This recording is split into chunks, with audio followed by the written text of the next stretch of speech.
Bienvenidos todos. Gracias por acompañarnos en el IEEE Intercom 2021. Mi nombre es Brandon Ordóñez y les acompañaré el día de hoy como moderador de esta sala.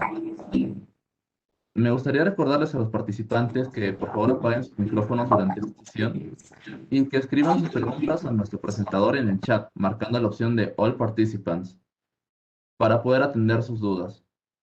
También pido a los presentadores que enciendan su cámara mientras realicen su presentación para tener un trato más cercano con el público.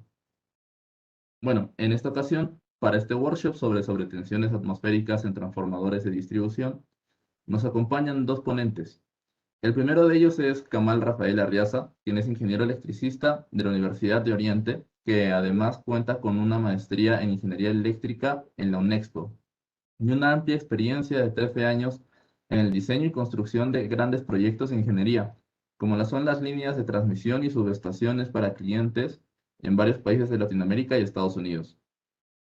El segundo ponente que nos acompañará es Giancarlo Videla Zárate, quien es egresado de la Universidad Nacional de Ingeniería y que actualmente trabaja en la empresa INEL, realizando estudios y capacitaciones para diversas empresas del sector, además de contar con experiencia en el desarrollo de estudios eléctricos para la conexión de proyectos de generación, transmisión, distribución e industrias. También cuenta con conocimientos de manejo avanzado de softwares de simulación Power Factory, ETAP y ATP.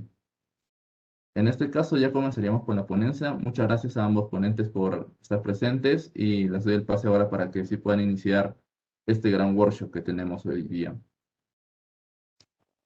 Muy buenos días, Brandon. Muchas gracias. Bienvenido a este workshop de descarga atmosférica en transformadores de distribución.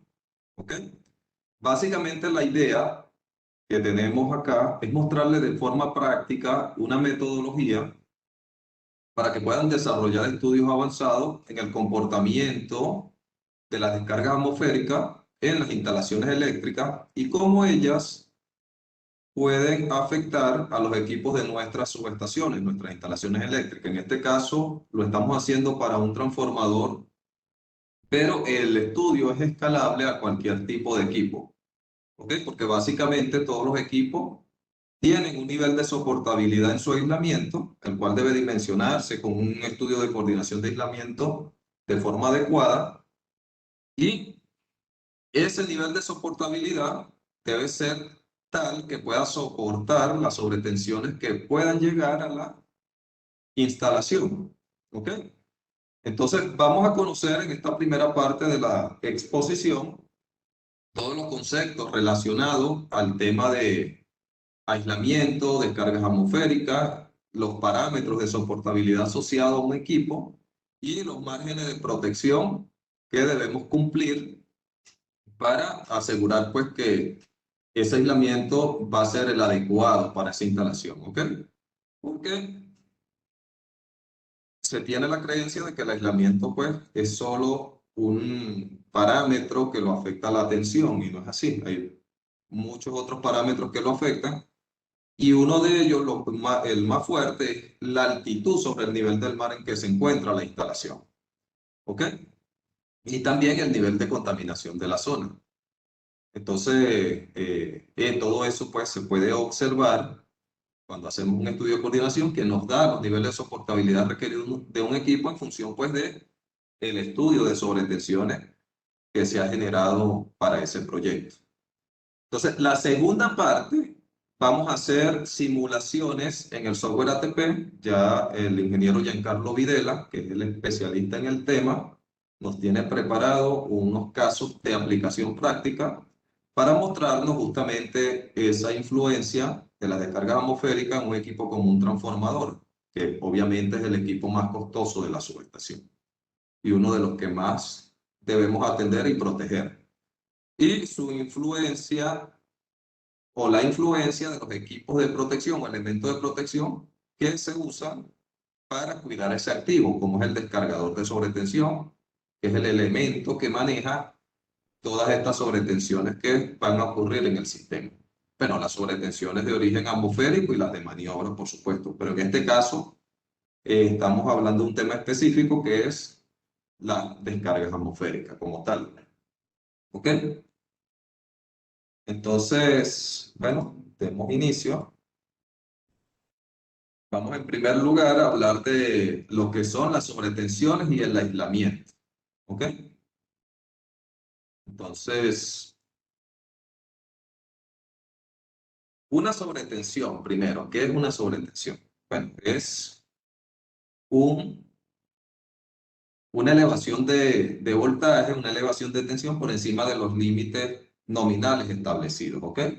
Como ven acá en la figura, pues el límite o el voltaje normal, la máxima tensión del sistema para la que fue diseñado ese sistema a frecuencia industrial, en algún momento pues puede tener en el sistema sobretensiones. Esas sobretensiones obviamente pueden ser a frecuencia industrial, pueden ser producto de una descarga atmosférica o pueden ser de maniobra. La forma y la magnitud de esas sobretensiones va a depender pues de justamente qué tipo. O sea, por ejemplo acá, para explicar pues lo que es una sobretensión, he utilizado como referencia una sobretensión a frecuencia industrial. ¿Qué quiere decir eso? Que la sobretensión tiene una frecuencia aproximada a la frecuencia de operación del sistema.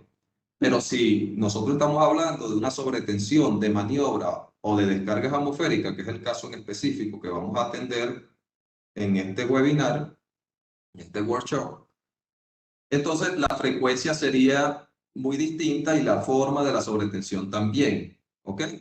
Entonces, eso, evidentemente, debemos tener un aislamiento de los equipos que sea adecuado para manejar ese tipo de forma de onda en la sobretensión y esas magnitudes. ¿Ok? Porque estamos hablando de que la forma de onda va a ser una forma de onda muy diferente que ya vamos a ver. Ya les voy a mostrar cómo son esas formas de onda dependiendo del tipo de sobretensión y la clasificación de las mismas.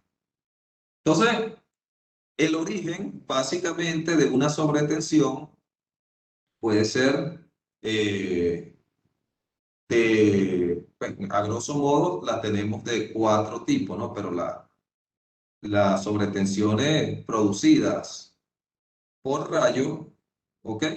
Por descargas atmosféricas, puede ser una sobretensión inducida en el sistema o pueden ser sobretensiones que caigan directamente en el sistema, ¿ok? Y ya serían sobretensiones pues por descarga atmosférica que pueden ser directas o indirectas dentro de la misma instalación. Ahorita vamos a hablar un poco más con una imagen que tengo que va a explicar de mejor forma ese concepto.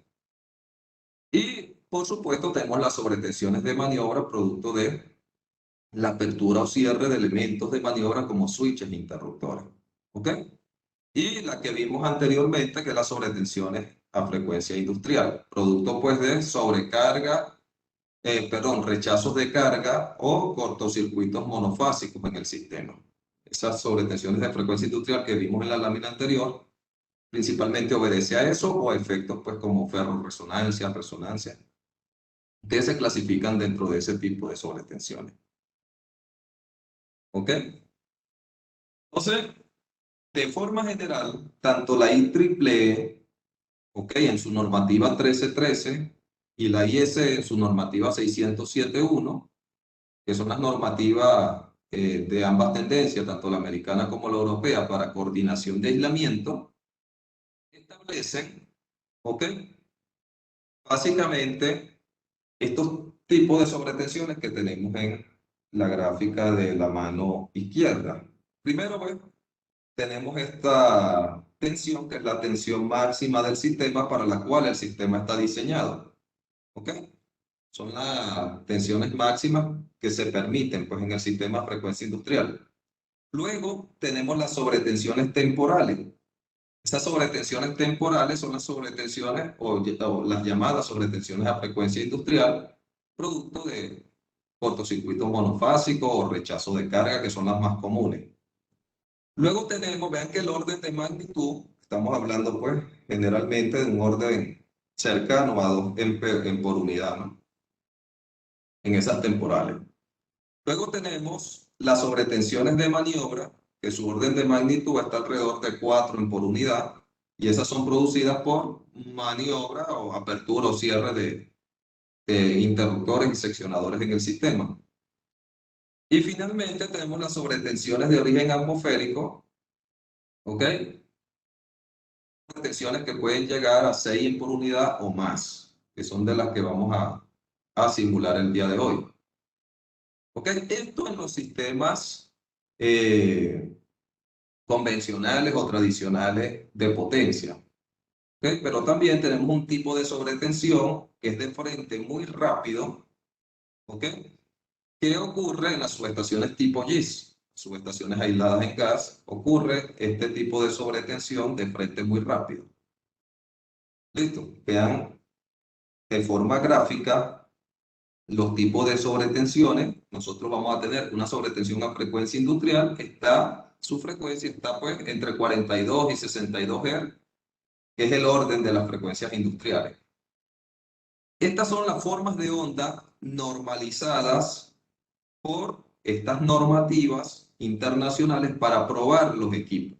¿Ok? En la práctica, una sobretensión pues, puede tener frecuencias muy similares, pero finalmente pues, no vamos a saber exactamente cuál es la forma de onda de esa sobretensión. Solo que hay formas de onda normalizadas, pero para cuestiones prácticas y poder probar los equipos en fábrica. ¿Okay? Entonces, cuando yo voy a probar el desempeño de un equipo, del aislamiento de un equipo en fábrica para sobretensiones temporales, se utiliza esta forma de onda. Cuando voy a probar el desempeño de un equipo para sobretensiones de maniobra, se utiliza esta forma de onda que vemos acá, que la dimensión está normalizada. Y para probar el desempeño de un equipo frente a descargas atmosféricas o de sobretensiones tipo rayos, se utiliza esta forma de onda, que es la conocida forma de onda 1,250 microsegundos, 1,2 tiempo de subida y 50 microsegundos tiempo de cola. ¿Ok?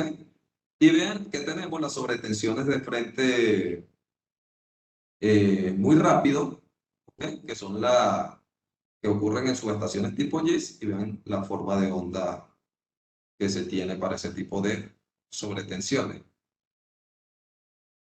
Entonces, esta precisamente que vemos acá, que es la forma de onda para descarga tipo rayo, es con lo que se prueba el build de un equipo, que ya vamos a ver qué es eso. Vamos a definirlo. Entonces, el Basic Impulse Level, o mejor conocido como build, de un equipo es la capacidad que tiene ese equipo de resistir sobretensiones tipo rayo. ¿Ok? Entonces, cuando un equipo, nosotros compramos un equipo en fábrica, le tienen que hacer unas pruebas para liberarlo y nosotros tenemos que validar pues, esas pruebas. Una de esas, la más importante, es el build. ¿Ok? Le inyecta al equipo una sobretensión con un generador de impulso, una sobretensión que tenga esta forma de onda, y se verifica que el equipo lo soporta. Y esta magnitud va a estar en línea con el build que tiene que soportar ese equipo según lo solicitado en las especificaciones técnicas. ¿Ok? Este tipo de forma de onda se utiliza para equipos en el rango 1, es decir, que la tensión sea menor a 245 kilovoltios. ¿Ok? Ya cuando la tensión del sistema es mayor a 245 kilovoltios, se prueba es con el BSL, que es el Basic Switching Level. ¿Ok? Es el nivel de soportabilidad que tiene un equipo para sobretensiones de maniobra. Y esta sería la forma de onda normalizada para probar ese desempeño del aislamiento. Es de 250 a 2500. 250 tiempo de subida y 2500 tiempo de cola. Por supuesto, esta magnitud pues, va a depender del nivel de tensión, la altitud y el nivel de contaminación de la zona, porque todo eso se toma en cuenta en el estudio de coordinación de aislamiento para determinar esos valores. ¿Quién me arroja el BIL, el BCL o el nivel de soportabilidad frecuencia industrial de un equipo para yo especificarlo y comprarlo? Es el estudio de coordinación de aislamiento. ¿Ok? Yo no puedo especificar el aislamiento de un equipo si no hago el estudio de coordinación de aislamiento. Y por supuesto, para hacer el estudio de coordinación de aislamiento, tengo que hacer las simulaciones de sobretensiones que se presentan en el sistema. Y eso es lo que vamos a hacer el día de hoy, pero solamente pues con las sobretensiones por descargas atmosféricas, porque para cada tipo de sobretensión se debe hacer un estudio de sobretensiones, de los que de cada tipo de los que les mencioné en la lámina anterior. El día de hoy vamos a aprender una metodología muy práctica para hacer el estudio de sobretensiones por descargas atmosféricas. ¿Ok? Entonces, desde el punto de vista de lo que debe soportar un equipo, ¿ok? Hablando pues de sobretensiones atmosféricas, ya me voy al tema directamente. Estamos hablando de que debe haber un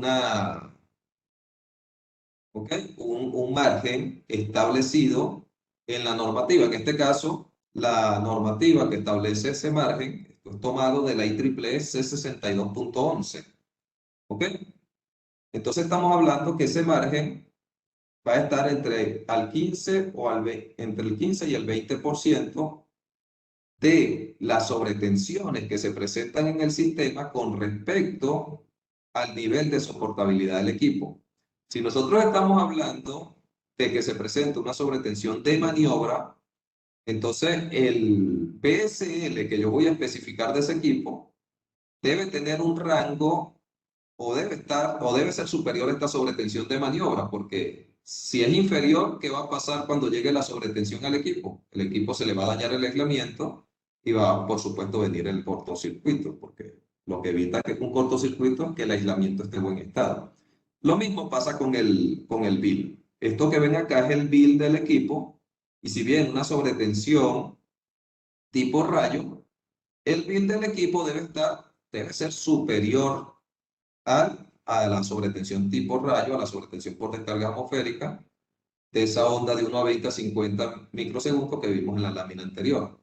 Y lo recomendado pues es que estemos entre un 15 a un 20% de margen como mínimo. Si tenemos más margen, mucho mejor, solo que eso se traduce en costo, entonces no podemos tampoco abusar de colocar pues, un sobredimensionamiento en el aislamiento, porque lo que define en gran manera el costo de un equipo es el nivel de aislamiento, es el aislamiento de ese equipo.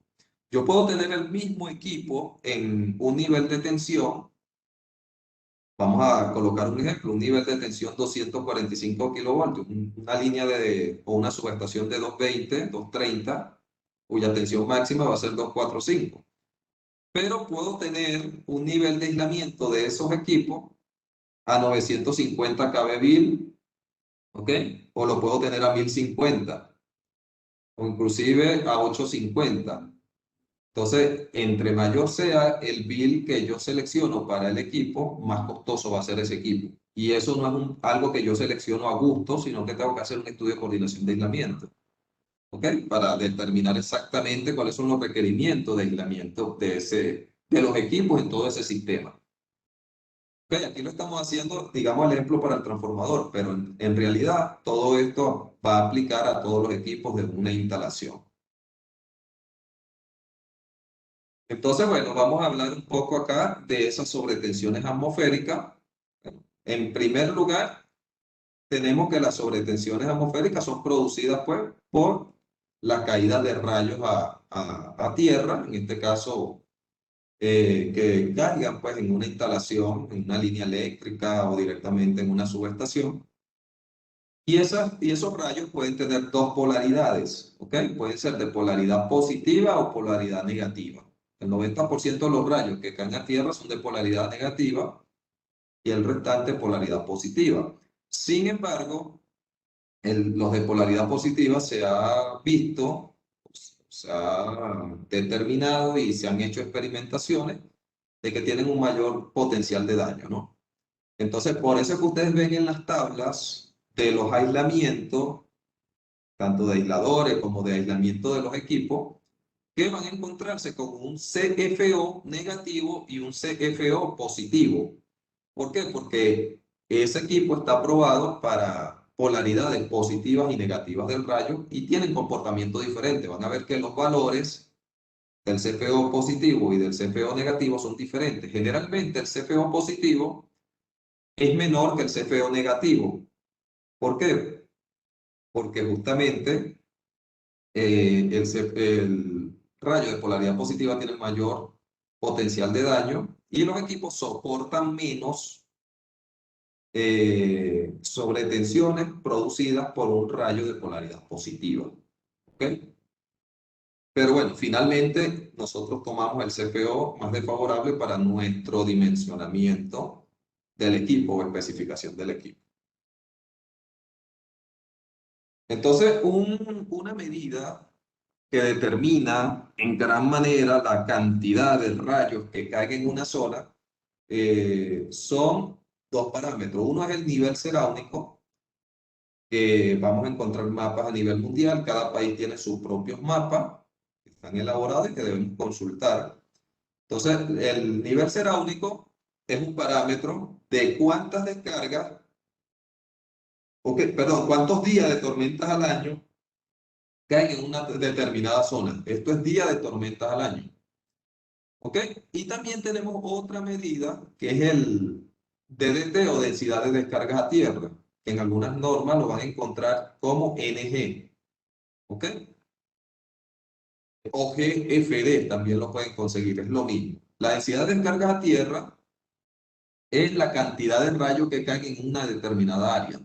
Lo que se recomienda para estudios de desempeño desde el punto de vista de descarga atmosférica en un sistema eléctrico es utilizar estos mapas de densidad de descarga a tierra, no utilizar el nivel cerámico. Ya esto, pues, si nosotros tenemos la información de la densidad de descarga a tierra, es preferible utilizar esta, que esta lo recomienda todas las normativas internacionales que usted pueda conseguir en esta área, ¿no? Como la IEEE 1410 y ciertos códigos eléctricos locales.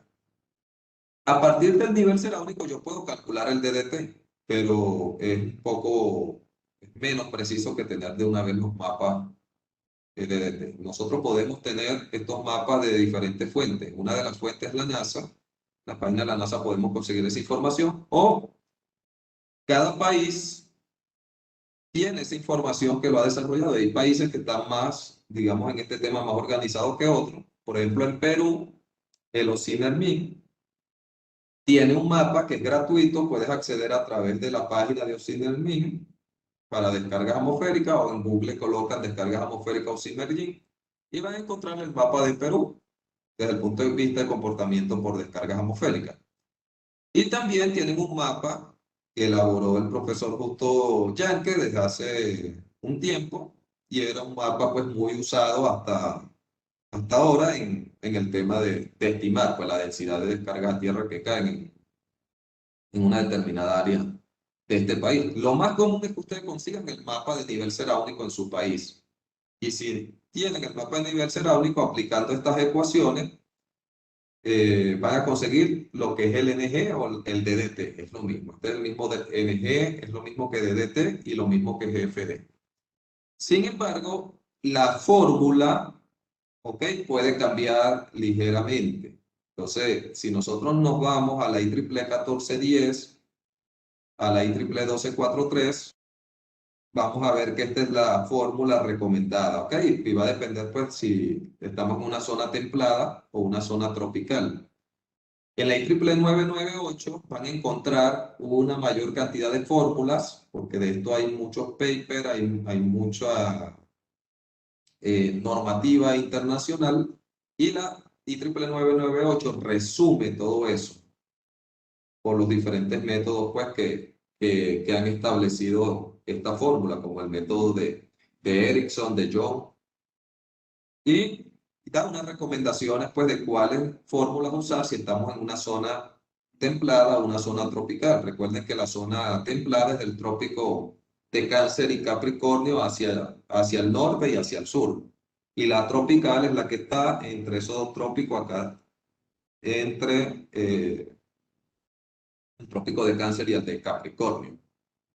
¿Ok? Para que lo tengan en cuenta. Pero de todo modo es una información que pueden validar rápidamente en googlear en el mapa para que se den cuenta si su país está en una zona tropical o una zona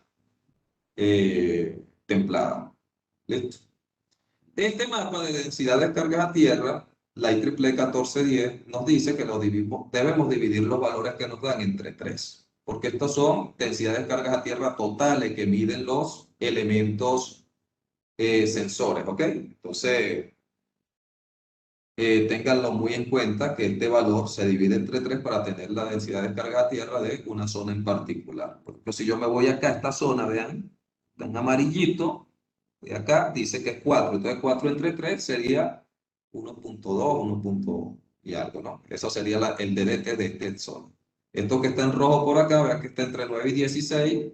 Si usted acerca el mapa, específicamente le va a decir cuál valor es, lo divide entre 3 y ese sería el valor de esa zona. ¿Ok? Vuelvo y repito, esto aplica para Perú, que tienen el mapa. Los otros países de pronto no tienen este mapa o es una información que es paga. En Perú es gratuita. Sé que en muchos países de Latinoamérica existe la información, pero la elaboran empresas privadas que cobran por esa información. ¿Ok? Los rayos tienen una probabilidad de ocurrencia. ¿Ok? Entonces, la corriente promedio que tiene un 50% de ocurrencia es la corriente de 31 kiloamperios. Tanto la IEEE como la SIGRE llegaron más o menos a esa conclusión. Sin embargo, en una zona pueden caer corrientes más grandes que esa.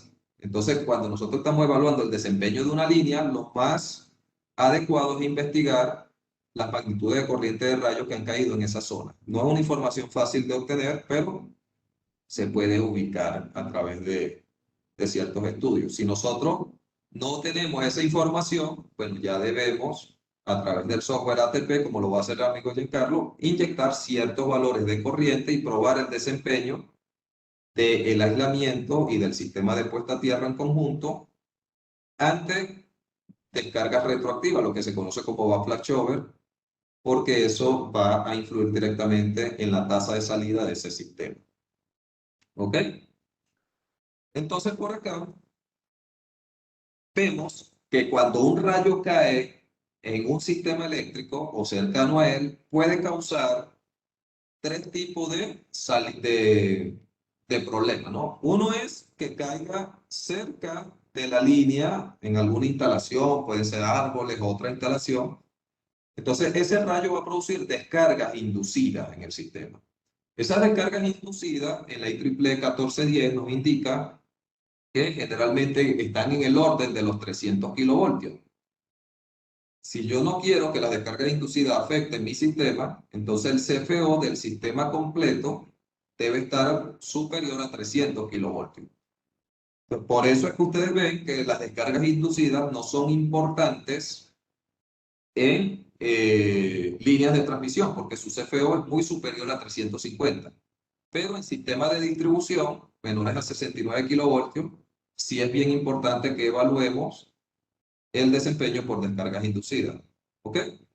Ya los tópicos de importancia en transmisión estaríamos hablando de una falla de apantallamiento, es decir, que el rayo impacte directamente en el conductor porque el ángulo del cable de guarda no fue el adecuado y bueno, me va a causar una sobretensión que va a causar un arco desde el conductor hasta la parte metálica de la torre.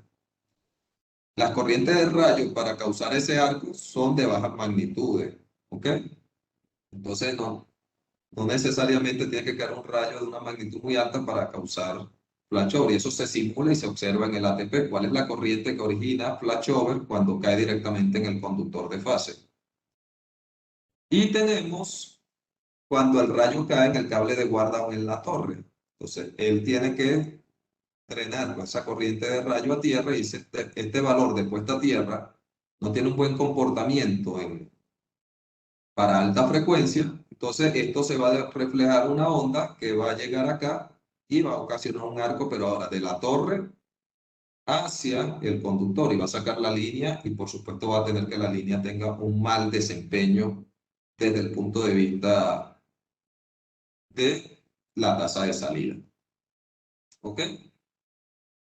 Y el tema relacionado, pues acá podemos ver un esquemático, como les mencioné, en un sistema el rayo puede caer en cualquier lado, pero es muy poco probable que caiga en una subestación por el área pues, que ocupa, ¿no?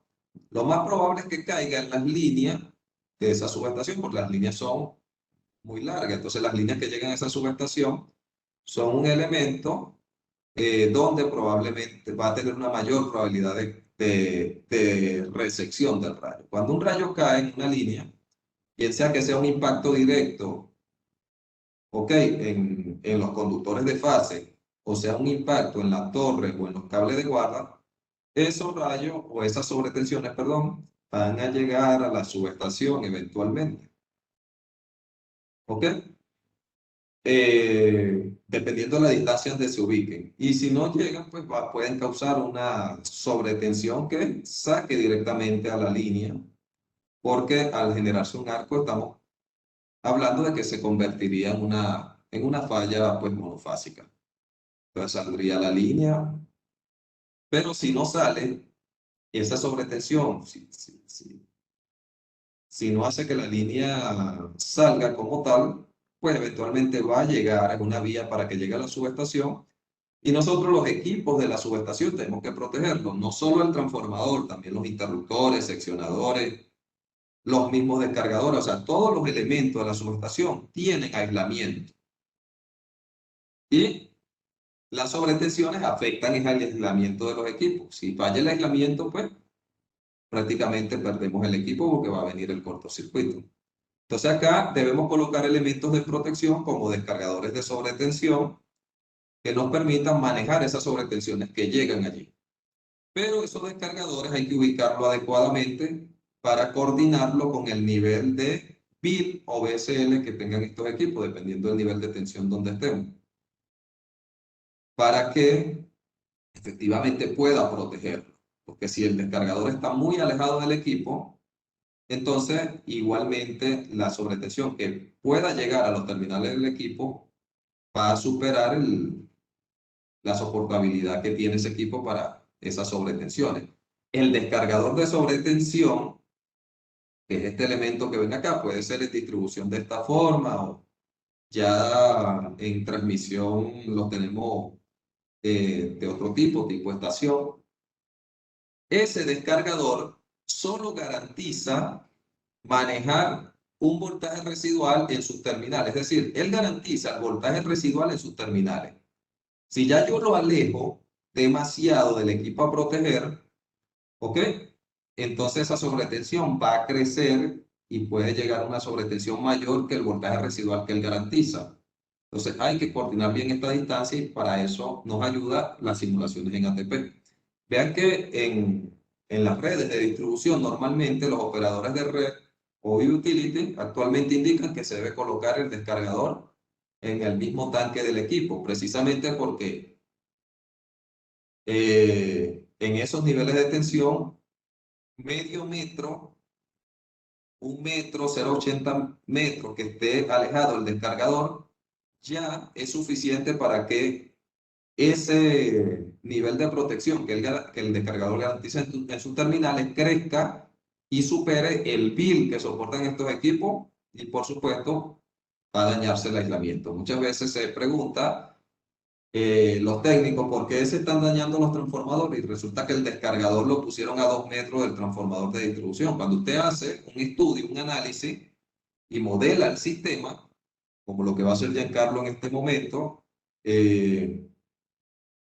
se va a dar cuenta de que la sobretensión que está llegando después del descargador ha crecido, ¿ok? Porque esto es una inductancia que va a tener el cable y recuerden que estamos hablando de alta frecuencia. Entonces la inductancia en alta frecuencia es muy alta y la corriente del rayo que pasa por allí va a hacer que exista una sobretensión muy elevada que el equipo no va a poder manejar. ¿Ok? Entonces, bueno, ya vamos a pasar a lo que es la aplicación en software para ver toda esa teoría que les acabo de indicar y el ingeniero Giancarlo es el encargado pues de explicarles esta parte. Adelante, estimado ingeniero.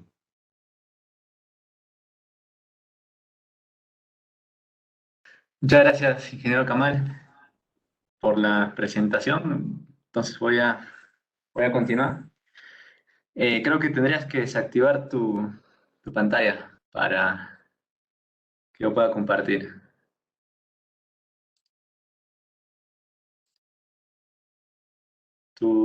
Me refiero a... Ajá, para ya puedo compartir.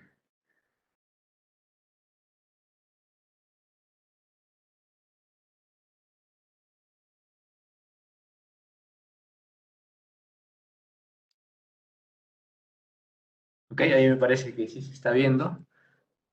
Sí, me parece que se está viendo. Vamos a Sí, continuar con la aplicación. ahí confirmo que se ve. Muchas gracias. Ok, acabo de iniciar esta parte, ok. Entonces, para este workshop vamos a utilizar un software. Entre los principales que se utilizan para este tipo de análisis de transitorios electromagnéticos son los que ven aquí. Y el que nosotros vamos a usar es el ATP. El Pedro, que digamos es un software libre previa solicitud de licencia. Ustedes tienen que enviar una solicitud de licencia. Hay comités en el mundo de usuarios en cada región. Acá en la región, digamos, de Latinoamérica está el comité argentino. Si desean, por ahí escríbanos y por ahí les damos pues las páginas, ¿no? Cómo se pide la solicitud. Tienen que enviar un correo físico hasta Argentina y ahí les dan los programas. Y todos son programas ya comerciales, cuestan, tienen su precio, tienen también, digamos, más funcionalidades. De hecho, que por ser comerciales, por costar también, uno puede tener soporte y esas cosas. Y por eso es un poco mejor, digamos. Pero la mayoría pues usa esto, por el fácil acceso. Y entonces vamos a modelar un sistema parecido a este, ¿no? Este es un sistema de transmisión, digamos, ¿no? Acá hay toda una subestación, los distintos equipos, como ven, pues, ¿no? Ocupan un área grande en alta tensión. La línea también vean, pues, ¿no? Que es una línea en base a una estructura metálica que, bueno, la altura es más grande, esta es una configuración doble eterna, la longitud de las cadenas de aisladores son también más grandes, es decir, para modelar esto se requiere un poco más de detalle, ¿no? Nosotros vamos a hacer un modelo más simple en distribución y el objetivo va a ser, pues, ¿no? De la misma forma impactar un rayo y ver, pues, ¿no? qué sobretensión le llega al transformador. Entonces, el modelo de la línea, hay en el software ATP este modelo llamado LSC, donde podemos ingresar, como vemos, las características de la línea. Podemos ingresar, si vamos a considerar efecto skin, subconductores. El modelo es importante, en nuestro caso vamos a utilizar un modelo Berger a una frecuencia, a una alta frecuencia. Se puede utilizar también este otro modelo J. Martin. Estos dos son los recomendables. Al ser el rayo un fenómeno de alta frecuencia, como te explicó anteriormente, necesitamos un modelo de parámetros distribuidos acorde, ¿no? a la representación para alta frecuencia. Y bien, acá tenemos otra línea, vean, esta es una línea de distribución y ahí incluso hay un efecto de cómo está cayendo el rayo, ¿no? En una de las fases. Esta línea, como ven, pues no tiene una estructura como la que vemos casi horizontal, tiene un conductor neutro aparte de las fases, un conductor neutro que está más o menos por aquí, pues, ¿no? En esa parte. Y la estructura es un poste de madera. ¿Okay? Entonces, eso se puede modelar. Hay un modelo en esta referencia que lo hicieron en base a un interruptor controlado por tensión. Y nosotros vamos a utilizar otro modelo Pero vean que es bien simple, ¿no? Modelar esa línea de distribución en el ATP. O esa torre, mejor dicho, ¿no? Es ese poste de madera.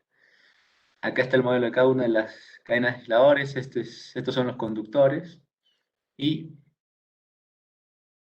en las estructuras, pues es común conectar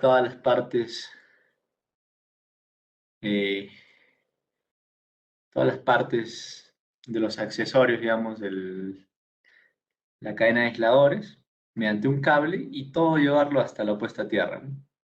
Y acá se está representando eso. Ese cable se representa mediante esta inductancia. Hasta el conductor neutro, pues no, se tiene 4 pies, como dicen aquí, ¿no? Y después desde el conductor neutro, que pueda que esté aquí, desde el conductor neutro hasta la puesta a tierra son 30 pies, ¿no? Aproximadamente. Y ahí tenemos la puesta a tierra. Vamos a usar un modelo parecido a este nosotros. Bueno, esto es un caso ya para una torre de alta tensión. Acá se requiere un modelo más detallado, ¿no? Y este es el modelo equivalente en ATP. Esta es la referencia donde se explica cómo se pueden calcular los parámetros que estamos viendo aquí, ¿no? De una torre. Y sería aplicado para torres que tengan más o menos esa forma, ¿ok?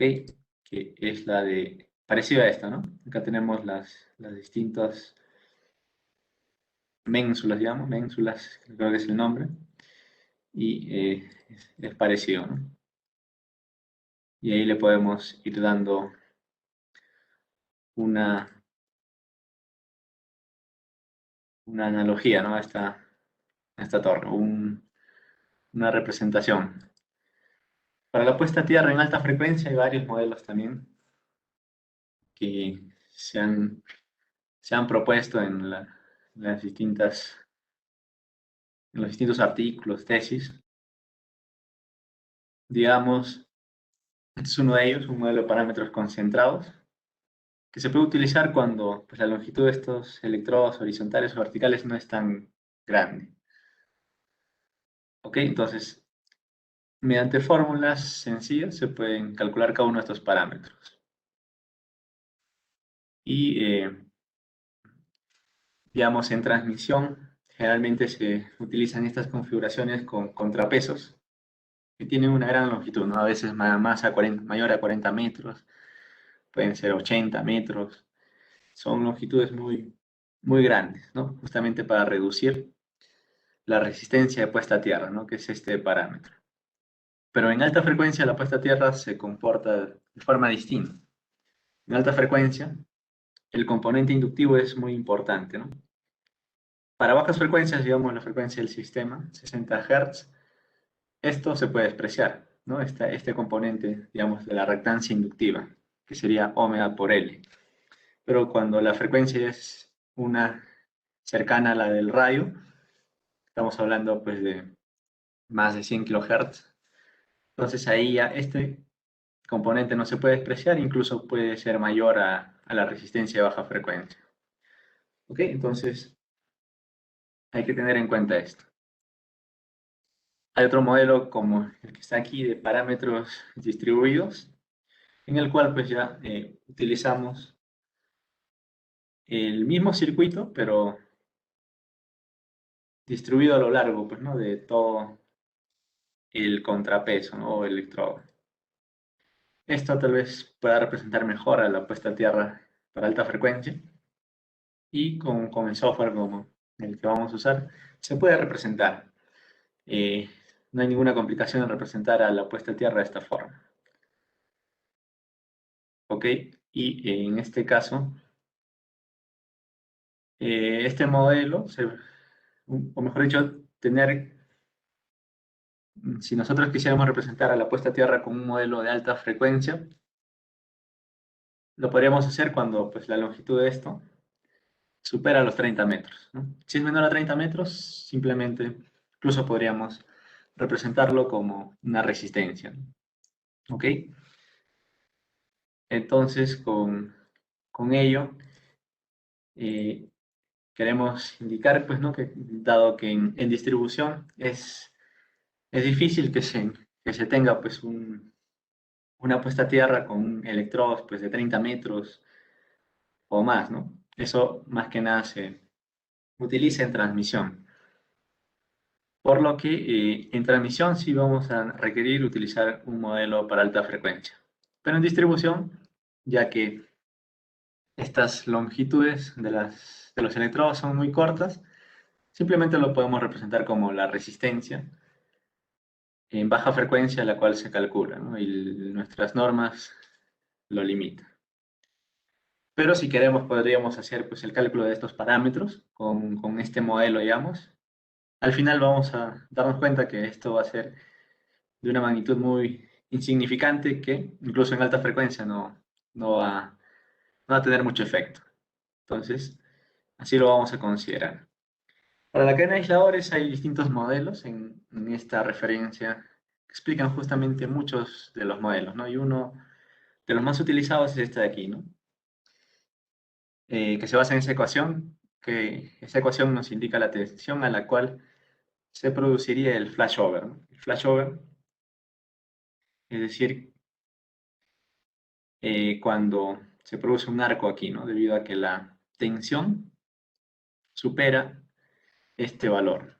Como vemos, esa tensión va a depender de parámetros, los cuales están, el K1 y el K2, están en relación directa con la longitud de la cadena de aisladores, ¿no? La longitud de arco seco, digamos, que se denomina, que va pues, desde la parte metálica, ¿no? Desde las partes metálicas de la cadena, desde ahí se mide esa longitud, ¿no? Es una longitud D, la cual entra en estos parámetros, ¿no? Acá es D por un número, acá es D por otro número. Y depende también del tiempo, ¿no? Entonces, se puede graficar esta ecuación para distintas longitudes de cadenas y más o menos tiene esa forma. Entonces, esta curva se desplaza para arriba mientras la longitud de la cadena sea mayor, ¿no? El D es mayor. ¿Qué quiere decir eso? Que longitudes más grandes de cadena de aisladores significa pues, que la línea pues, normalmente es de mayor nivel de tensión, ¿no? Líneas de 500 kV van a tener longitudes de 4 o 5 metros. Líneas de 220, tal vez de 3 metros, 2 metros. En nuestro caso vamos a hacer vamos a modelar una línea de distribución y si ustedes pues salen por la calle y ven pues una línea de distribución, van a ver que solo tiene a veces un plato, ¿no? Un disco, digamos. Un disco o a veces dos, no más de eso, dependiendo también del nivel de tensión, ¿no? Líneas de 10 kV, tal vez tengan solo uno, ¿no? Solo un platito ahí. Entonces la longitud de ahí sería igual, ¿no? Desde este punto hasta este punto, que puede ser 15 centímetros, 20 centímetros, y eso es lo que nosotros vamos a modelar en el software. La ventaja aquí es que en esta referencia nos lleva a una página web, que es la página web de los autores, y ahí podemos descargar el modelo ATP ya que ellos han desarrollado, donde está incluido esta ecuación. Pero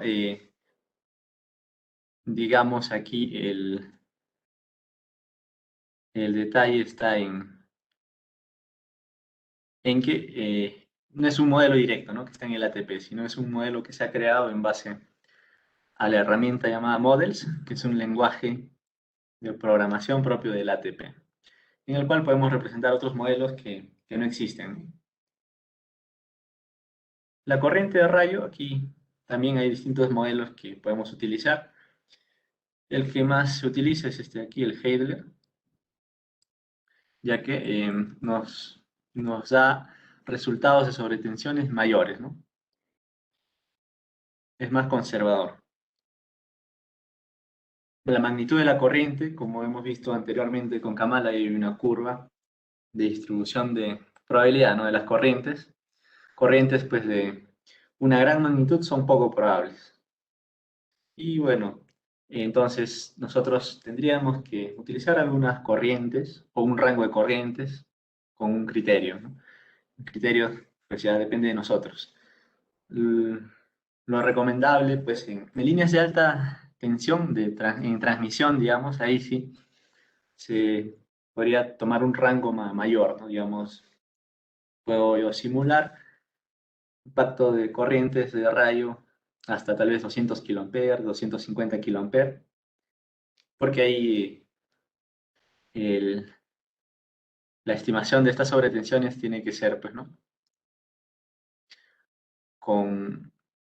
Considerando una corriente muy alta, ¿no? Para evitar, pues, no hay alguna falla, alguna falla en los aislamientos, ¿no? Tal vez si no lo dimensiono correctamente, ahí pueda tener problemas. Pero en distribución, pues, no vamos a poder considerar todo ese rango, ¿no? Tal vez acá vamos a utilizar corrientes más pequeñas, ¿no? Y ya tomando el riesgo de que falle, pues, el equipo, un riesgo mayor, digamos. Bueno, acá hay una formulita que relaciona al tiempo con la corriente, ¿no? Al tiempo de cresta del rayo con la corriente. Está en base a la IS 607.1, raya 4. Aplica para corrientes de rayo mayor a 20 kA. Entonces, si el rayo es de 20 kA, le correspondería un tiempo de 1 microsegundo. Si es 100, me parece que es algo de 2 microsegundos por ahí. Si es 200, es algo de 4 microsegundos, ¿no? Hay una relación, digamos, entre estas dos variables, o al menos esta norma propone esta relación, ¿no? Que la podemos utilizar también nosotros. Luego voy a borrar, tenemos finalmente el modelo del transformador, el cual, pues, ¿no? También tiene que ser representado adecuadamente para alta frecuencia.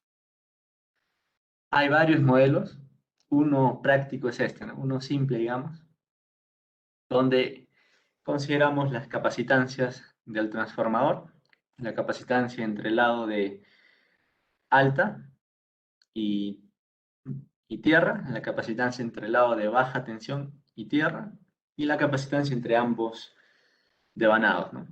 Alta y baja. Los parámetros, digamos, por acá se pueden tomar como referencia. Si nosotros quisiéramos determinar esos parámetros, se pueden hacer pruebas particulares en el transformador. También hay otros autores que proponen fórmulas analíticas para determinar esos parámetros, ¿no? Es decir, en base a la geometría del transformador, se puede, pues, ¿no?, determinar la capacitancia entre espiras, entre un devanado y el núcleo, entre un devanado y de un nivel de tensión y el otro nivel de tensión, y al final proponen algún modelo ya más detallado, ¿no? Hay otros autores que proponen eso. Acá no hemos llegado a ese nivel, se puede, sería cuestión de que ustedes lo revisen, ¿no? Hay varios autores. Entonces vamos a nosotros utilizar este modelo. Ok, entonces, bueno, eso es la presentación, pero ahorita vamos a ver ya la aplicación. Vamos a entrar al programa ya de una vez. Entonces, aquí está ya modelado un sistema de distribución. Vean, el sistema eléctrico se modela como un equivalente, ¿no? Una fuente equivalente que tiene, pues, la tensión nominal del sistema. Acá estamos en un sistema de 22.9, ¿no? Acá tiene que ser 22.9 kilovolt. Este es el modelo de la línea de distribución, ¿no? El modelo de la línea de distribución, aquí está. Entonces, acá se ingresan los parámetros de la línea, ¿no? Tenemos que ingresar, pues, el radio del conductor, su resistencia y la ubicación geométrica. Si quisiéramos ver nosotros esa línea, aquí estaría, como podemos ver, ¿no? Acá creo que hay una herramienta para escribir. Entonces, esto es la referencia a la Tierra, y aquí están las tres fases, ¿no? Fase A, fase B y fase C. Esos puntitos son los conductores. Esta línea en particular, la que estamos modelando, no tiene conductor neutro, pero se puede modelar. Nuevamente en distribución los conductores neutros no están más en la parte superior de las líneas, ¿no? Para que esté aquí, ¿no? El conductor neutro. Si es una configuración vertical, algunas líneas de distribución tienen las tres fases aquí y el neutro está aquí, ¿no? Hay distintas configuraciones, ¿no? Todo eso se puede modelar, ¿no? Acá, como vemos, solo tenemos que considerar su ubicación geométrica. Vamos a borrar lo que estamos escribiendo. O le pongo control Z nada más, ya está. El modelo, aquí está la línea que vamos a utilizar. Vamos a utilizar el modelo Bergero.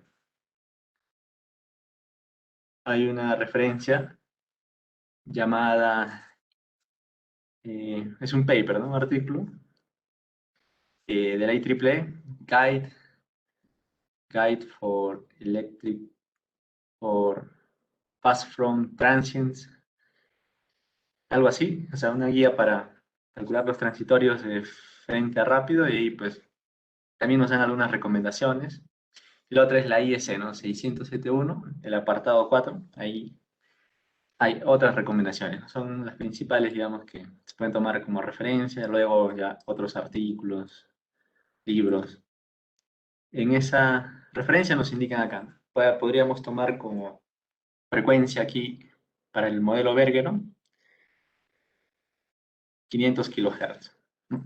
500 kHz. Acá le podemos colocar cualquier resistividad, ¿no? Bueno, podemos colocar un valor más o menos, tal vez el promedio. Al final esto lo vamos a utilizar como un molde y a partir de ese molde se crean ya los demás modelos de línea. ¿Ok? Entonces nada más, simplemente le damos OK y así se ejecuta este modelo de línea. Y nosotros aquí, como vemos, acá ya modelamos los vanos, ¿no? Este es un vano inicial. Lo podemos abrir y aquí, este es de una longitud de 200 metros. Le ingresamos ya la longitud de la resistividad aquí en este tramo. Bueno, no se toma en todo el tramo, ¿no? A veces se toma solo en las torres, ¿no? En los postes. En lugares puntuales, ¿no? En los postes. Entonces podríamos colocar la resistividad de uno de los postes, ¿no? Tal vez el lado izquierdo. Entonces en todos los lados modelamos, consideramos esa resistividad del poste que esté en este lugar, ¿no? Entonces en este caso vean que es 200, ¿no? Acá habíamos dicho que era 500 kHz, entonces ahí tenemos que cambiar. Acá hay otro tramo. En este caso, por hacerlo práctico, consideramos todos los tramos de igual vano, ¿no? Pero podemos personalizarlo, ¿no? O sea, hacerlo tal cual el modelo real, ¿no? Acá colocarle la longitud del vano de este tramo, ¿no? Y tal vez su resistividad acá sea otro valor. Y así podemos cada vano ingresarlo de esta forma. Y así hemos modelado la línea, los conductores en cada uno de los vanos. Y este es el modelo de la torre. Entonces el modelo de la torre, como vemos, aquí tenemos conectado la cadena de aisladores. La cadena de aisladores de una de las fases, ¿no? Bueno, en sí las tres fases estamos conectándolas. Este es el conductor, entonces una cadena de aisladores va entre el conductor, ¿no? Ahí no se aprecia también, pero va entre el conductor y la otra parte conectada al poste, ¿no? Entonces aquí está, ¿no? Conectada al poste, Entonces, entre estos pequeños tramos tal vez ahí también lo podemos modelar el cable, ¿no? Pero bueno, como son tramos cortos también, a veces son 1 o 2 metros, lo podemos modelar así nada más, ¿no? Como si fuera un conductor ideal. Y ya desde este punto hasta la puesta a tierra, ahí ya podríamos ya detallar el modelo de todo el cable, ¿no? Pero, insisto, acá podemos modelar este pequeño tramo de cable. ¿Ok? Y aquí está el modelo de un cable. Es un modelo más sencillo, de un modelo de parámetros distribuidos, donde solamente colocamos la impedancia característica. Comparado pues a una línea de distribución o líneas, los cables tienen menor impedancia característica. Los cables más o menos están en ese rango, ¿no? 40 ohm, 50 ohm, 60 ohm. Las líneas tienen una mayor impedancia característica, ¿no? Tal vez 300 ohm, 200, 400, depende del nivel de tensión. Entonces es un modelo práctico donde solo ingresamos este parámetro, ingresamos, como vemos aquí, la longitud y nada más. Y aquí está la puesta a tierra, ¿no? Que como habíamos indicado, solo vamos a modelar, pues, solo lo vamos a modelar como una resistencia constante. En este caso, vean que tiene un valor de 25 ohm. Y así cada tramo se puede modelar. Aquí está la cadena de aisladores, nos faltó ver este modelo. Le podemos dar acá editar grupo. Y este es el modelo de cadena de aisladores, ¿no? Vean que es un interruptor que está controlado por este model, ¿no? Que es un bloque donde está un código, ¿no? El código es el modelo de la cadena de aisladores, ¿no? Y aquí está el modelo de la cadena de aisladores que habíamos visto aquí. Este es el modelo de cadena de aisladores con los parámetros que... Este sería el K1, el K2, y ahí está, ¿no? Es K1, K2. A ver, ¿este es el modelo? O aquí estaría. Esas solo son unas ecuaciones para hallar, pues, ¿no? El C1, C2. Aquí está el modelo. Este es el modelo, ¿no? La curva tensión-tiempo. ¿Dónde está el C1, C2? Los cuales son estos. El tiempo elevado a la 0,75. Ok, ahí está este modelo, ¿no? Pero vean que hay otros modelos más, ¿no? Que ya en estos otros modelos intervienen otros parámetros.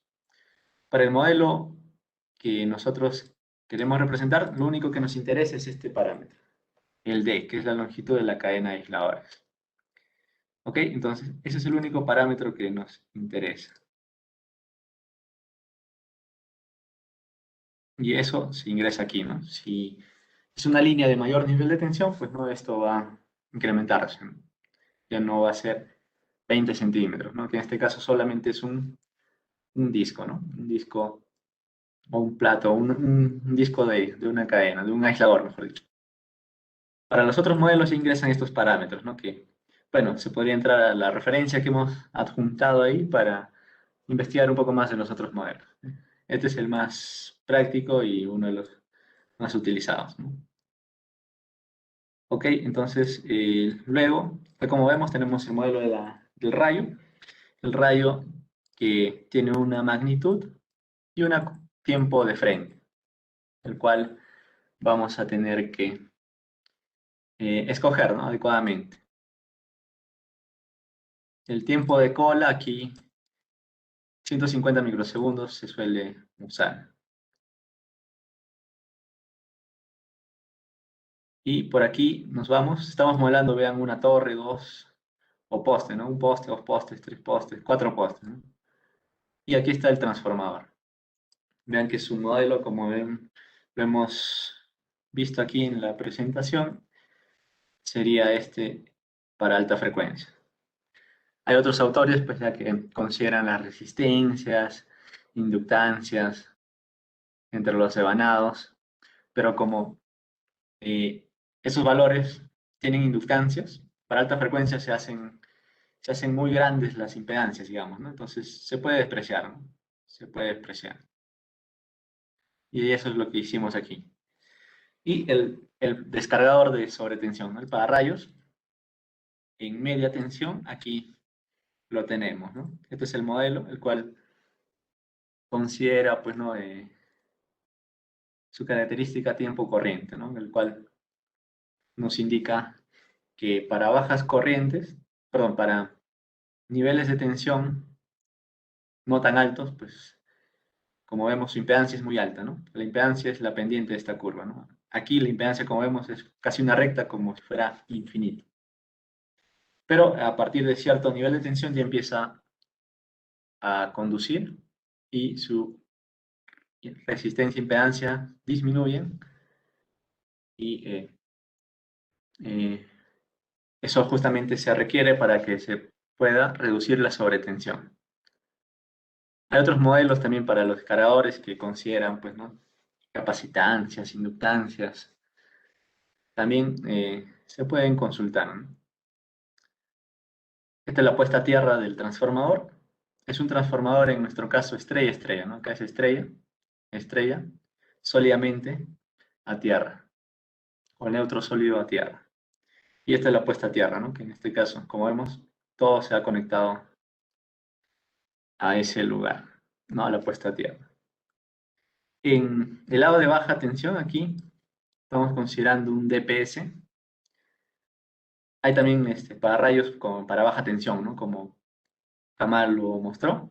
Acá hay uno para baja tensión. No vean pararrayos de baja tensión. Pero también se podría colocar en el tablero, ¿no? Acá en el tablero donde está el interruptor, se podría colocar un DPS, ¿no? Un dispositivo de protección contra sobretensiones, que, bueno, su función es similar a un pararrayos, es reducir sobretensiones transitorias. Ese es su objetivo, digamos, a reducir las sobretensiones transitorias, ¿no? En este caso, ahí lo estamos considerando. Bien, visto el modelo, ya vamos a considerar ahora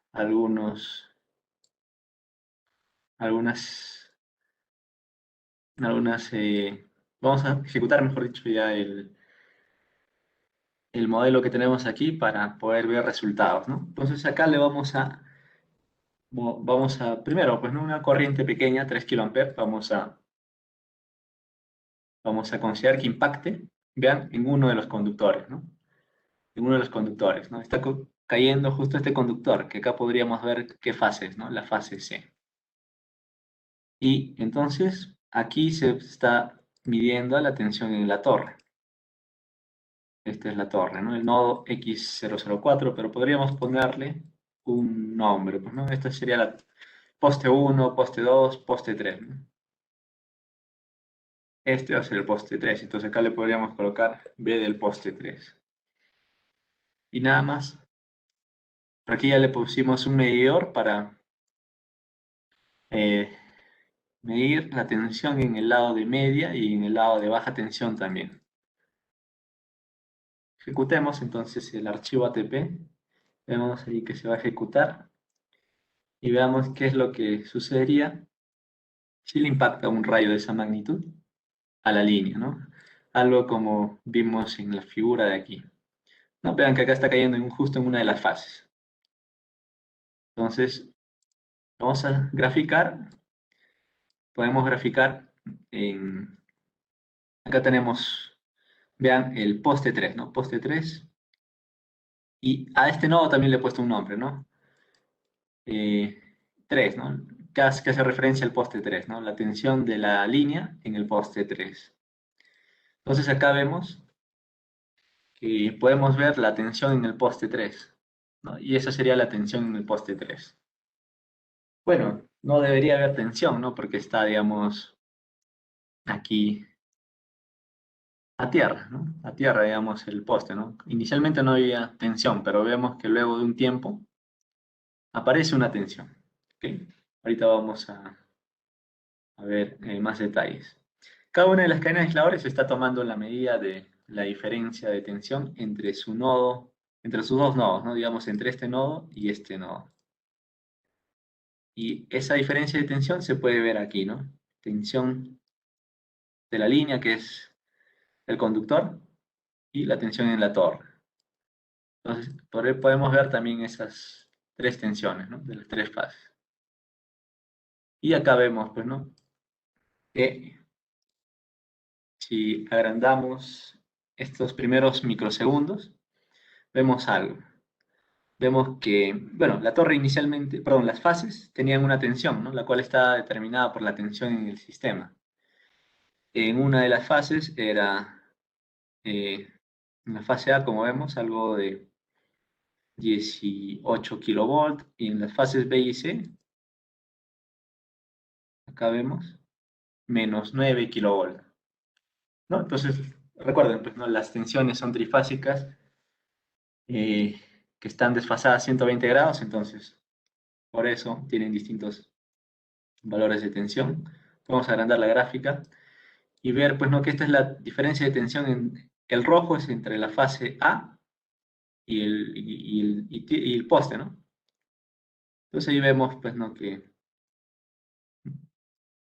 de acuerdo a la tensión del sistema, esta debería ser la tensión, ¿no? Pero en, en este instante vemos que pasa algo. Lo que pasa es, pues, ¿no? Que está impactando un rayo, ¿no? Impacta un rayo y eso hace, pues, ¿no? Que haya esa sobretensión, ¿no? Que es la sobretensión debido al rayo. Entonces el rayo impacta, como vemos, en la fase C, y acá se manifiesta claramente que en esa fase la magnitud de la sobretensión es mayor. Pero como la línea está acoplada capacitivamente, también inductivamente, vemos que esa sobretensión también se induce en las otras fases, ¿no? Y ahí estamos viendo la tensión que se induciría en las otras fases. ¿Ok? Entonces vemos que la tensión aquí, en esta cadena, adquiere un valor tan grande que, pues, supera obviamente el nivel de aislamiento, ¿no? El bill de esta cadena de aisladores, ¿no? Que para solamente un disco, en este nivel de tensión tal vez esté en el orden de 150 kilovolt, ¿no? Tal vez 175. Vemos que supera este bill de esta cadena, ¿no? Supera el aislamiento, y lo que se produce es el flashover, ¿no? Vean que la tensión se va a cero, ¿no? La diferencia de tensión, mejor dicho, de la cadena se va a cero, lo que significa que se hace un cortocircuito aquí, ¿no? Ese es el flashover, ¿no? Entonces, esa sobretensión ahora llega a la torre, ¿no? Entonces, llega a la torre y va a viajar hacia la puesta a tierra, ¿no? Y dependiendo de la magnitud de esta impedancia, puede hacer esta sobretensión incluso mayor, ¿no?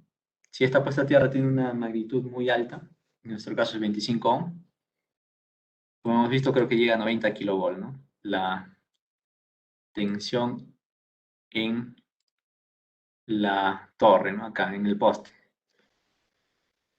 Llega a 90 kilovolt, ¿no? Pero si esta puesta a tierra fuera de 50, podríamos ver el impacto de eso. Ejecutamos nuevamente la simulación y actualizamos las gráficas. Entonces vean, pues, ¿no? Lo que era 90 kilovolt ahora es 120 kilovolt, ¿no? Entonces este parámetro influye en la sobretensión que se va a generar aquí, ¿no? En la torre. ¿Ok? Entonces vean que la tensión en la torre es algo de 120. Bien. La sobretensión en la cadena de aisladores, la diferencia de tensión, pues sigue siendo el mismo valor, ¿no? Porque aquí, digamos, esos primeros instantes no influye tanto este valor, ¿no? Este impacto es directo aquí. Lo que podemos hacer ahora también es incrementar este valor, ¿no? ¿Qué tal es 5 kA? Si es 5, veamos qué pasaría, ¿no? La corriente es mayor, entonces vean aquí también que la sobretensión que habría en la torre sería mayor, ¿no? Porque este rayo, al final, cuando ocurre el flashover, que ocurre cuando esto se va a cero, entonces esa corriente, parte de esa corriente va por la línea, por los conductores, y una parte de esa corriente se va a ir mediante este arco que se ha formado hacia la torre, ¿no? Y como vemos, la corriente es mayor, entonces la sobretensión aquí también va a ser mayor. ¿Ok? Entonces se está viendo también claramente eso. ¿Ok? Entonces estamos viendo cómo se pueden determinar, ¿no? Estos valores de sobretensión. ¿Ok? Eso es en el caso de aquí, ¿no? O sea, si vemos que un rayo impacta con esa magnitud aquí en nuestro poste, lo que va a provocar es una falla monofásica, ¿no? Una falla monofásica aquí. Y como tenemos pues relés en algún lado, en los extremos de la línea,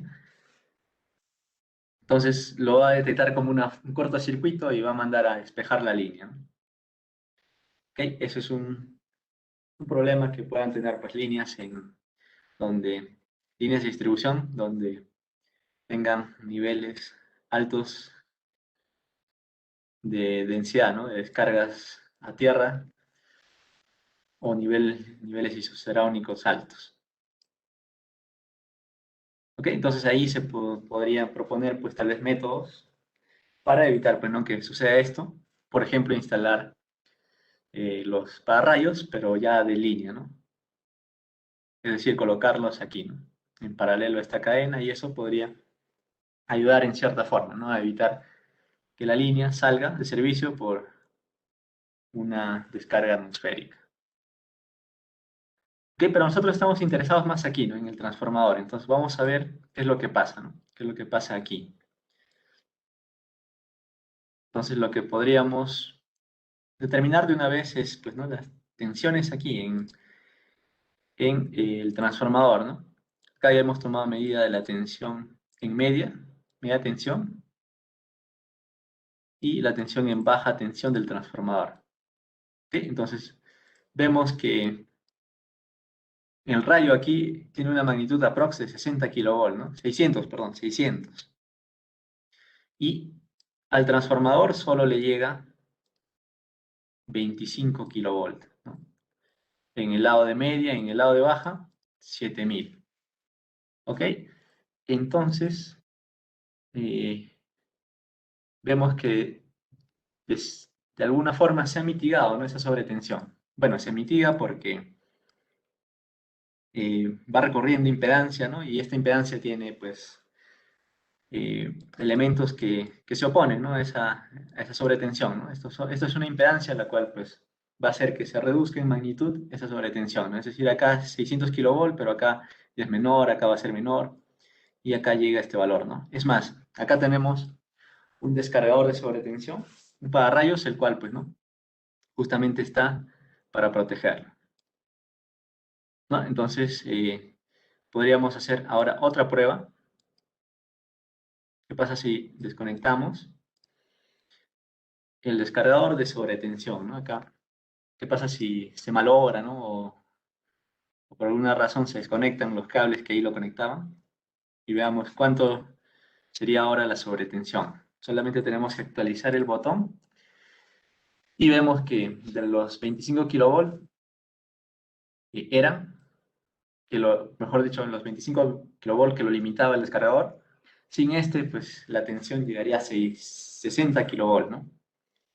Todavía tal vez esté lejos de superar pues el nivel de aislamiento del transformador, es decir, tal vez no se dañe, ¿no? Con esa corriente. Pero ¿qué pasa si esa corriente ahora es mayor? Vamos a colocarle el doble, 10 kA, y actualizamos la gráfica. Entonces vean que se va incrementando la tensión que le llega al transformador. ¿Ok?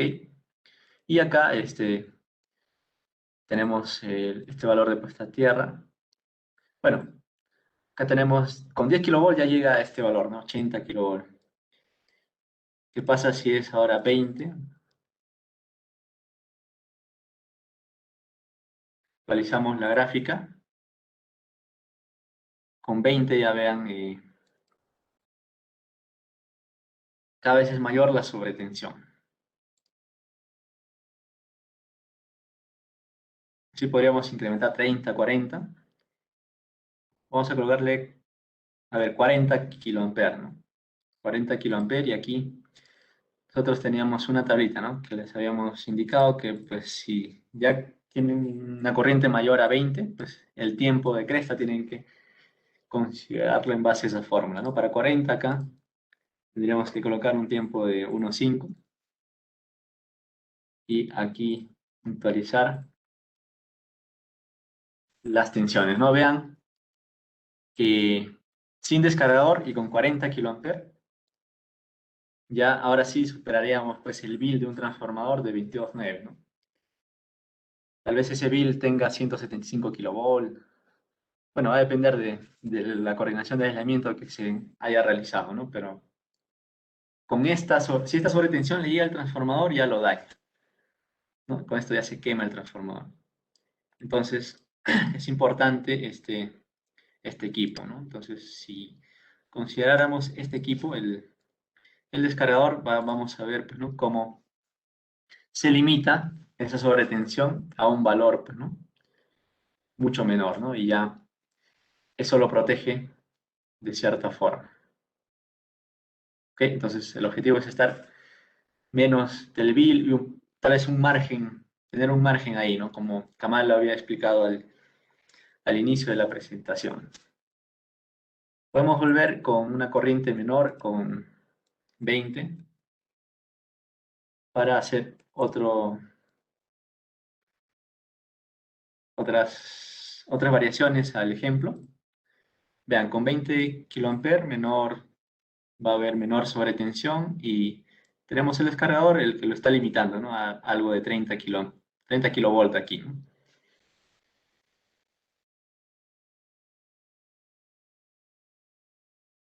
Hagamos ahora... No, está bien con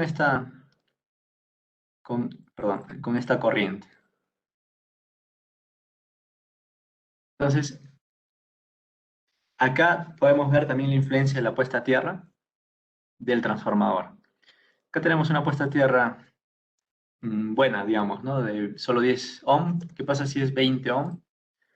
Ejecutamos la simulación y actualizamos las gráficas. Vemos que las sobretensiones van a ser mayores, ¿no? Si es 50 ohm,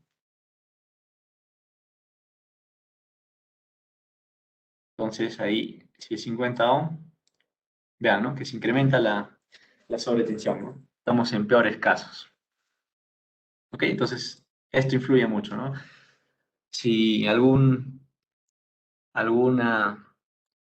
transformador, pues, ha fallado, ¿no?, se ha quemado por alguna descarga atmosférica, entonces pueda deberse a varias razones, ¿no? Tal vez este equipo no haya estado funcionando bien. Como dijo Kamal, tal vez esté muy lejos del transformador. Esa longitud también influye. Tal vez la puesta a tierra sea muy grande. Tal vez la puesta a tierra tenga alguna parte inductiva predominante, ¿no? Tal vez algunos que utilizan modelos medios complicados de puesta a tierra, no solamente varillas así horizontales, verticales, algunos tal vez ya en especies de solenoides, ¿no? Y una solenoide tiene inductancia. Entonces ahí ya tendríamos que representar eso, ¿no?, con otro modelo. O pueda que el rayo haya tenido una magnitud muy grande, ¿no? Como vimos, este valor es aleatorio, ¿no? Puede caer 5 kA, puede caer 10, 20, 200 kA y al final ni con 200 kA, pues este descargador para nada va a proteger al transformador, ¿no? Ya la sobretensión va a ser demasiado. ¿Ok? Entonces hay que tener en cuenta ello. Algo importante aquí también es, digamos, ¿no?, ¿qué pasa si, ya habíamos visto qué pasa si no está este equipo, ¿no? El descargador de sobretensión, pues, ¿no?, las sobretensiones se incrementaban, ¿no?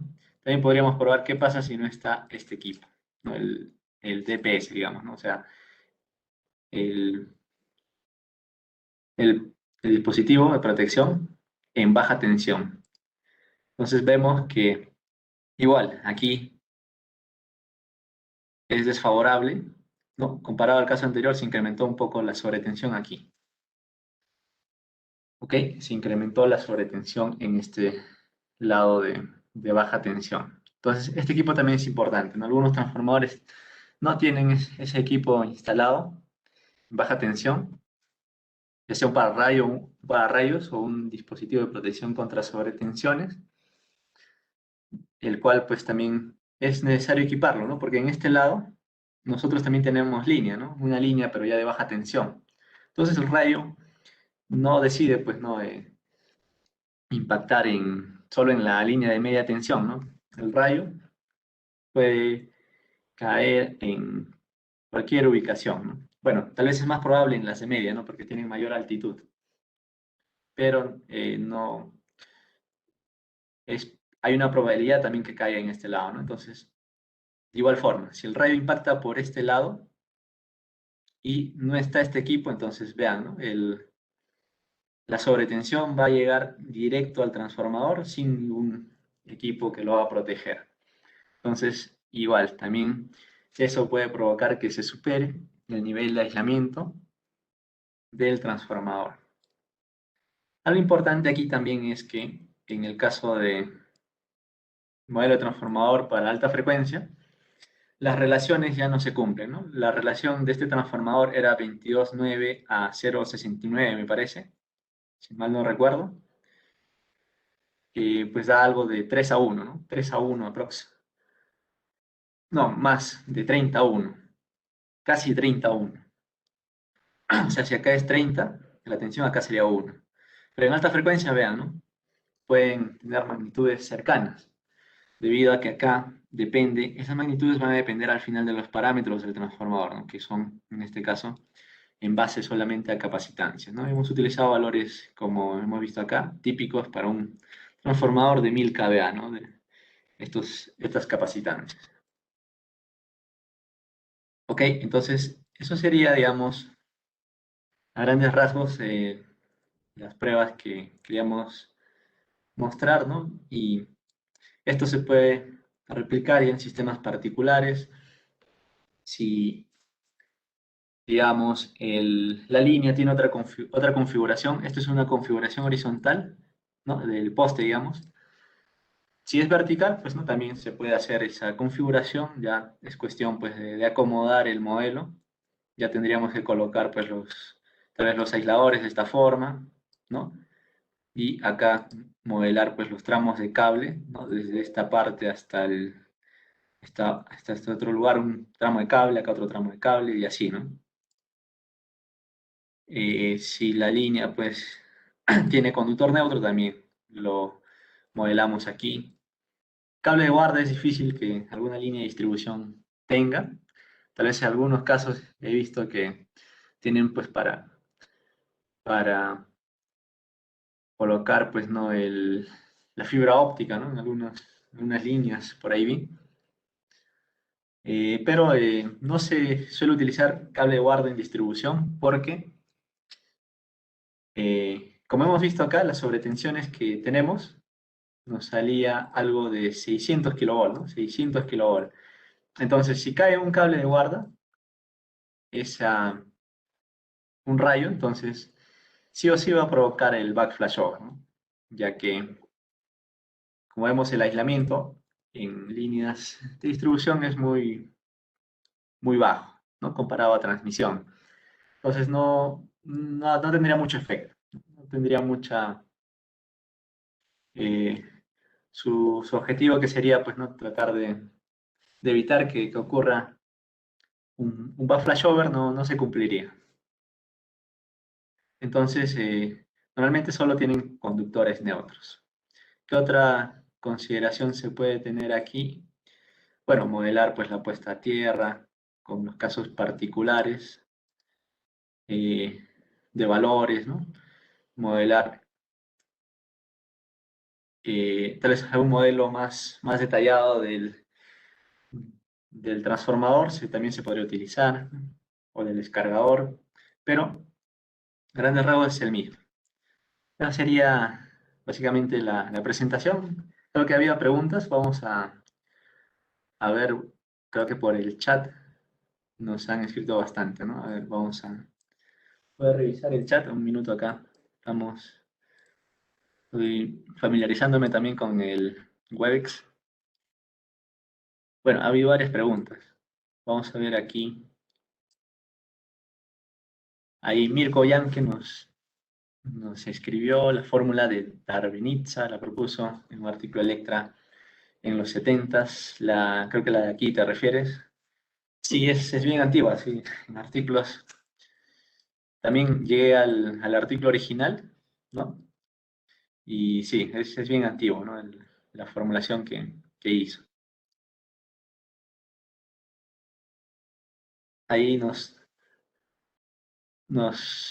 pregunta Mirko, el valor de esa fórmula respecto de la brecha aérea siempre es 30% mayor, por eso es que los cuernos de aire se activan antes. Claro, digamos, cuando tenemos cuernos de arco, ahí la longitud que deberíamos considerar en el modelo ya no es la de aquí, ¿no? Esta longitud, digamos, de arco seco, sino tendríamos que considerar ya esta otra longitud, la de acá a acá, ¿no? O sea, los cuernos de arco, si bien su, su función, ¿no? Algunos lo colocan para evitar pues, que el rayo viaje por la cadena, ¿no? Y así tal vez dañarlo, ¿no? De alguna forma. Se instala estos cuernos de arco para que el rayo ya no viaje por la cadena, ¿no? O por el aire cercano a la cadena. Utilizan estos cuernos de arco, ¿no? Para que el rayo viaje ya por aquí, ¿no? Entonces, como vemos, la longitud ahora que tendríamos que considerar tendría que ser esta, ¿no? La que está aquí, ¿no? De los cuernos de arco. Y como vemos, la longitud es menor que la de aquí. Entonces, esto hace que, si bien proteges a la cadena de aisladores, pero también haces que el flashover se vuelva más común, ¿no? Debido a que ya son incluso menores las corrientes de rayo que provocarían que se produzca, pues, ¿no? Este fenómeno. ¿Ok? Eh, por ahí hay una pregunta, otra pregunta, ¿no? De Mirko nos consulta de las capacitancias, de las de aquí.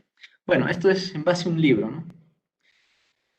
Este es un paper que he visto, ¿no? Han propuesto este modelo. Y el paper te lleva a un libro, ¿no? El libro que creo que es el DAS de transitorios electromagnéticos. Y ahí hay algunos valores típicos, digamos, ¿no? De capacitancia. En la IEC 607.1 hay otros valores de capacitancia, ¿no? IEC 607.1, raya 4, hay otros valores de capacitancia ya para alta tensión, ¿no? Está para 110, me parece, kilovolt, 400 y 750 kilovolt, ¿no? Valores típicos de capacitancias para equipos como interruptores, transformadores de corriente, o sea, los equipos de la subestación, ¿no? Si quisiéramos determinar de forma exacta esos parámetros, hay pruebas que se le tendrían que hacer a los equipos, ¿no? Pero esto, no sé si ese libro lo llevará a algún estándar, no sé, no he llegado hasta eso, ¿no? A revisar. Sí, pero en otros papers también vi valores parecidos de capacitancias, pues que están en el orden de cientos de picofaradios, ¿no? Cientos de picofaradios a 1000, ¿no? Más o menos, para transformadores de distribución, ¿no? Como lo vemos aquí, ¿no? Acá es 1000 picofaradios, 1200, 3000, ¿no?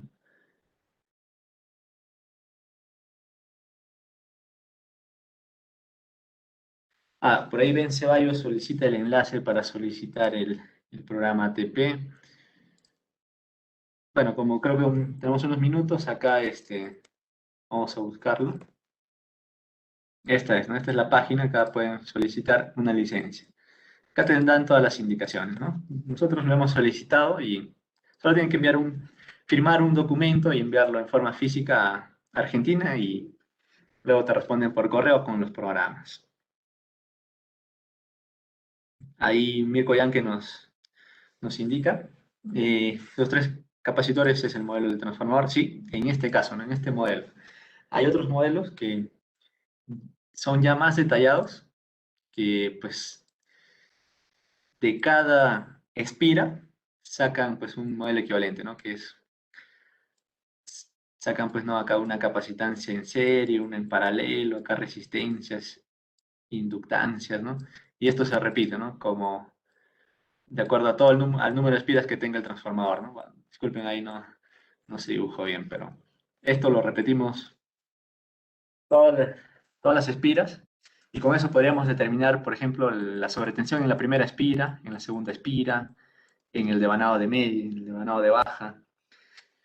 Y ya acá no lo hemos propuesto así, ¿no? Sino este modelo más simple. Y ahí Mirko nos dijo, sí, en este caso es un transformador estrella-estrella, y bueno, con supuesta tierra, ¿no? Si fuera delta, entonces no habría esta conexión, ¿no? Esto sería, esta capacitancia sería directamente a tierra, ¿no? A tierra, y solo el lado de baja estaría conectado a la puesta a tierra, tal vez este descargador, y ¿qué otras preguntas tenemos más? No sé, creo que ya no nos alcanza tiempo, o ahí nos confirmaría los amigos de IEEE si ya, pues, ¿no? Quedaría ahí el evento. Sí, estimado Giancarlo, más bien muchas gracias por a ambos ingenieros por brindarnos esta gran ponencia, este gran workshop y por compartirnos todos los conocimientos, ¿no? que han tenido poco a poco a lo largo de toda su experiencia. Muchas gracias, Giancarlo, y también muchas gracias a nuestro otro ponente. Y bueno, antes quisiera por favor que todos si pudiéramos tomarnos una foto oficial. Así que por favor pediría si pudiéramos prender temática mal, por favor, la cámara para así tener una foto oficial.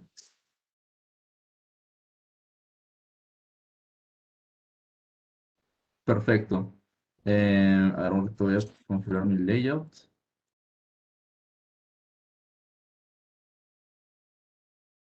Genial. Bueno, entonces voy a tomar la foto a la cuenta de tres, ¿les parecería bien?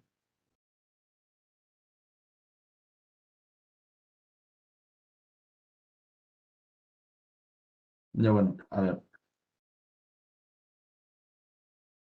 A la una, a las dos y a las tres.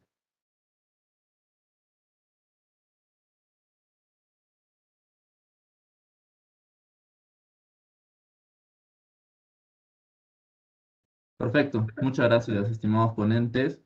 Y muchas gracias también a todos por tener esa predisposición por aprender nuevos conocimientos. Y bueno, nuevamente muchas gracias a ambos ingenieros por su presentación y por acompañarnos en esta edición del Intercom. Ahora comentarles, estimados, no sé si quisieran dar algunas últimas palabras, Kamal y Giancarlo.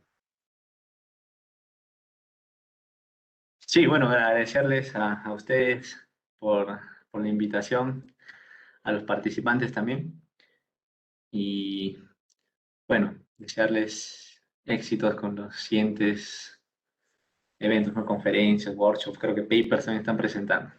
Muchas gracias. Muchas gracias por la invitación, estimado Brandon.